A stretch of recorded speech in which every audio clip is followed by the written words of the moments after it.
I whisper his name into the silence, waiting for a reply I know will never come. There's a grief only widowhood knows. The pain not just of losing the person, but of losing the future that never happened. But what if the past was also a lie?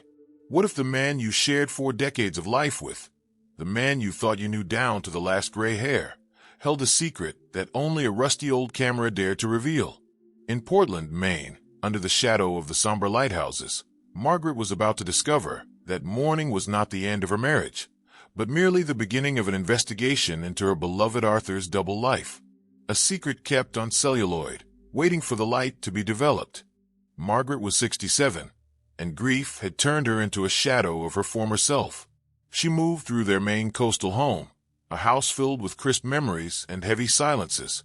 Arthur, her husband, had been gone for 6 months, a victim of a sudden, brutal heart attack. He was a man of routines, a retired engineer who believed in the solidity of numbers and the predictability of the seasons. She loved him deeply, and the foundation of that love was unwavering trust, the comfort of knowing there were no shadows between them. Margaret was an amateur photographer, a passion Arthur encouraged since the beginning of their marriage. But Arthur had given up his own photography years ago. Numbers, not pictures, fund retirement, he used to say, with an enigmatic smile.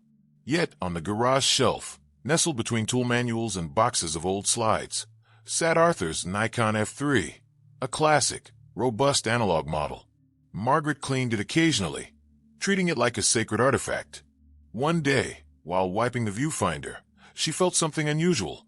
The small frame counter indicator was not at end, but at 24. There was film inside, an unfinished, forgotten roll, a time capsule kept by Arthur himself. For Margaret, developing that roll became an act of closure, a final intimate conversation. She imagined autumn landscapes, or maybe a few blurry family photos he had attempted. But deep down, a slight, almost imperceptible feeling of apprehension began to grow. Arthur was not careless. Why would he leave a valuable film unfinished? This silent question echoed as she placed the camera on the passenger seat, driving to the only analog development lab still existing in downtown Portland. She was looking for a memory. She was about to find a puzzle. The drive to the lab, the old darkroom, was slow, punctuated by the melancholic drizzle falling on the asphalt. Margaret felt the weight of the F3 as she handed it to the technician, a young man with a sparse beard who barely seemed to grasp the reverence the analog camera demanded. She told him not to rush. "It's 40 years of marriage, kid. It's not a selfie." She returned home, and the waiting dragged on. It was strange how such a small object could concentrate so much expectation and fear. Arthur had always been her anchor. He was the safe harbor. In her grief, Margaret clung to the image of him as the faithful husband, the gentle grandfather, the unshakable community pillar. This was the Arthur everyone knew, and the Arthur she needed to be the absolute truth. The silent fear was not one of romantic betrayal, but of a betrayal of identity. If Arthur had kept an essential part of himself hidden, didn't that mean the last 40 years were built on an incomplete foundation? Margaret remembered when they met, both young, full of ambition. Arthur dreamed of being a wildlife photographer, but the need for stability led him to engineering. He buried his passion along with the old F3, or so Margaret thought. Whenever she mentioned photography, he became elusive, changing the subject, calling it a youthful folly. This aversion, this abrupt abandonment of something he loved, had always been a small crack in the stained glass of her memory. She never asked too deeply, respecting his reserve, but now, the reserve felt less like respect and more like complicity in silence. 2 days later, the phone rang. It was the lab. The young technician, his voice surprisingly serious, asked Margaret to come pick up the photos in person. "Ma'am, there's something here you might want to see privately." Margaret's heart leaped. She knew. The photos were not of landscapes. They were of something, or someone, she did not know. The narrative of sorrow was about to be rewritten by the silent celluloid, transforming grief into an urgent search for the truth of the man who was gone. The lab's fluorescent light seemed particularly harsh when Margaret opened the manila envelope. The first photos were exactly what she expected. The flower bed Arthur planted last summer, the sun reflecting on the bay, an accidental photo of her own feet on the porch. Known. Safe. But then, the narrative abruptly broke at photo number 10. It wasn't their house, nor their town. It was a low, gray building, weathered by time and sea salt, with faded graffiti. The title seemed to be The Lighthouse Workshop. In the next photo, Margaret saw Arthur. Not the Arthur doing crosswords in his armchair, but a different Arthur, smiling, shirt sleeves rolled up, holding the Nikon around his neck. He was surrounded by a group of young people, teenagers whom life had clearly treated harshly. They were not grandchildren of anyone she knew. They were strangers, underprivileged. Margaret flipped through the rest of the photos with trembling hands. Black and white portraits. The faces were intense, full of pain and, surprisingly, nascent hope. There was a photo of a boy with his arm around a cheap camera, his gaze focused, determined. Another showed Arthur teaching a young woman how to load film, their heads bowed together in an intimacy Margaret had never seen in relation to her own passion for photography. The puzzle became a silent accusation. He had the time and passion to invest in strangers, but not in his own wife. To revive their mutual love for the art? The initial pain of grief had been replaced by cold, logical anger. Where was this place?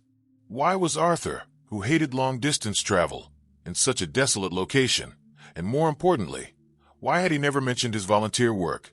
This wasn't physical adultery. It was something deeper, emotional adultery. He had hidden a part of his soul, a compassionate and artistic part, that he denied Margaret. She found a small note on the back of one of the prints. Rockland, 10/15.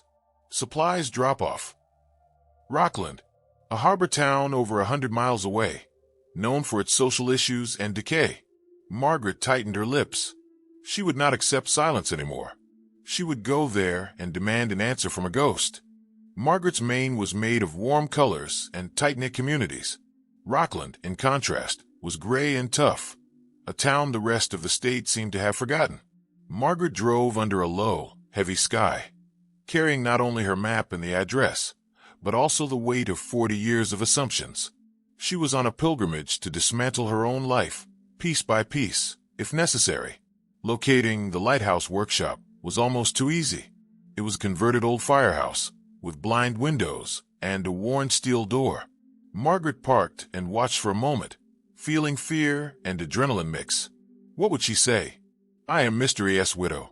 I came to find out why he loved you more than me. The phrase sounded ridiculous, but the emotion was real. She got out of the car, clutching the envelope of photos. As she entered, the smell of developing chemicals mixed with strong coffee and spray paint hit her. The place was teeming with life, a vibrant contrast to the dying facade. On the walls, there was no graffiti, but rather photographs. Bold, crisp black and white photographs that captured the soul of the city.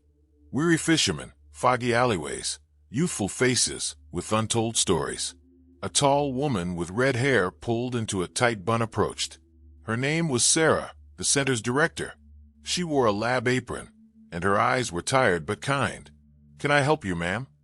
Margaret showed her the photos. My husband, Arthur. He came here, I think, as Mr. A. Sarah didn't hesitate.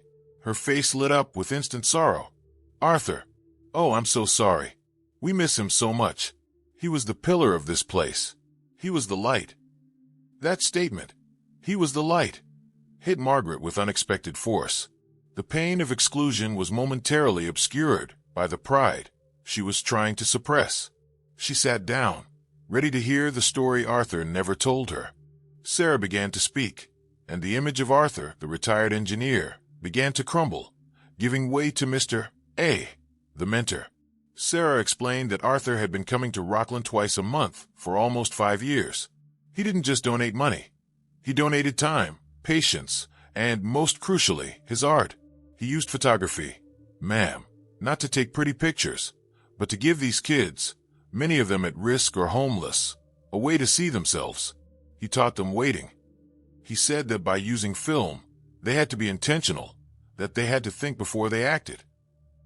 Margaret listened, stunned, as Sarah detailed Arthur's methodology. He gave them inexpensive analog cameras and taught them to control light and composition. They were invisible to the world, Sarah continued. And Arthur taught them that through the lens, they could control their own narrative. He gave them dignity. Sarah pointed to a series of portraits. That's Mikey. He was very aggressive. Arthur put him behind the camera and made him photograph what angered him. Mikey is now in art school. Margaret started to cry, but not out of anger. It was the sadness of having missed the opportunity to know this deeper, more fulfilled version of her husband. She thought of the long weekends at home, when Arthur would be restless, saying he needed to check the car engine, or go to a supply store that Margaret knew didn't exist. Those were the trips to Rockland. He was tending to souls. But why the secret? Why the sacrifice of keeping this life separate? Sarah noticed Margaret's gaze on the Nikon F3 in the photos. That camera was his treasure. He used it to take reference photos, and sometimes photos of the kids' most important projects. He told us it was his wife's first gift, and that she was the reason he had returned to photography, even if secretly. He said he had unfinished business with the art. This last sentence deeply affected Margaret. Arthur was secretly honoring her by using her gift to heal others. The secret seemed less like betrayal and more like a protective armor against perceived failure. Margaret's main question still lingered. Why did Arthur hide this from her? Sarah led her to the small darkroom, where the smell of fixer was strongest. She showed Margaret the Mr. A's favorites mural. In the center was a photo of a girl, Melina, looking directly at the camera, with a subtle scar on her face, but undeniable strength in her eyes. This was not Arthur's photo. It was Melina's, taken by herself. Arthur didn't feel worthy of being an artist, Sarah confessed, drying her hands on a cloth. He told us a story. In the 70s, before he met you, he had a big chance to publish a landscape photography book, but he lost the final role during delivery. The shame destroyed him. He felt that failing at his great dream was a smaller, more acceptable failure to settle for engineering. Margaret was shocked. Arthur, the unflappable man, carried a 40-year-old shame? He thought that if he returned to photography, you would see him fail again. Sarah explained, her voice gentle. He didn't want you, his anchor of stability, to see how fragile he was. He needed a place where he could fail and succeed anonymously, where his art mattered only to those who had no expectations about his resume. Arthur's secret wasn't about a lack of love, but about a deep fear of disappointing the only person whose opinion truly mattered, Margaret. Margaret touched Melina's photo, feeling the roughness of the paper. The Arthur she knew was the engineer. The Arthur she had just discovered was the healer. She realized that in their mutual comfort, they had stopped actively looking into each other's souls. She had settled for the facade of stability Arthur built. They had failed to share vulnerability, not love. Reconciliation began there, not with the forgiveness of a betrayal, but with the understanding of a deeply human fear. She was holding the evidence of his act of redemption. Sarah handed Margaret the last print from that film roll. It was frame 24. The image was slightly blurred, a focus error Arthur surely would have hated, but which, in reality, made it infinitely more human. It was a self-portrait. Arthur, glasses on the tip of his nose, focused on the F3, but unknowingly captured by the shutter. However, the focus was not on Arthur, but on something he held close to his chest. A framed photo of Margaret, taken on one of their first vacations, smiling radiantly. He had brought her photo to his secret sanctuary. He wasn't running away from her. He was building a legacy of purpose using her memory as his moral compass. The act of hiding was not to exclude, but to protect what he considered his weakness, his deep need for artistic validation. Arthur taught us courage, Sarah said, looking at the portrait. He used to say that the worst thing a photographer can do is leave the film in the camera, afraid of what will be revealed. He taught these kids to take the leap of faith. Margaret realized the poignant irony. Arthur had taught young people the courage to take artistic risks that he himself dared not take in his marriage. He lived his deepest truth only outside the comfort of his home. The secret was his penance. In that moment, Margaret felt reconciliation. It wasn't Arthur who had failed. They both had failed to create a space where vulnerability was safe. He hid because he assumed she would judge him, and Margaret, in her own need for stability, had inadvertently reinforced that assumption by accepting his silence as a fait accompli. The camera, the F3, was not evidence of betrayal, but the testimony of a secret redemption. Arthur had found his mission. He had healed himself by healing others. And in doing so, he left her the task of healing herself from grief, giving her a new purpose. Margaret spent the rest of the afternoon at the lighthouse workshop. She watched the teenagers, now aware that Mrs. O was there, working quietly in the darkroom. She felt a connection that was stronger and more meaningful than anything grief had allowed. Arthur hadn't just left her a house and a bank account. He had left her a mission. She spoke with Melina, the girl in the photo, who showed her new portrait series. Melina spoke of Arthur with a reverent tenderness. "Mr. A told me that life is always out of focus, but if you concentrate on one thing at a time, you can find the beauty in the chaos." He said he learned that from someone he loved very much, someone who made him feel safe enough to be both an engineer and an artist. Margaret realized Arthur had led her to this place, even after his death. He knew her grief would need purpose to heal. Margaret took out her car keys. She was no longer going home as an empty widow, but as the guardian of a legacy. She volunteered to come to Rockland once a week, to help with the organization, to use her own photography experience. The grief didn't disappear, but its form changed. It was no longer a dark, selfish pain, but energy directed towards the light. The moral lesson this old camera revealed resonated deeply. Knowing someone doesn't mean knowing every detail, but rather honoring the mystery that exists within every soul. Arthur, in his attempt to protect himself, inadvertently built a bridge of hope, and Margaret, by crossing it, found reconciliation, not with the man he was, but with the man he was secretly becoming, and more importantly, with the woman she could still be. The film was developed.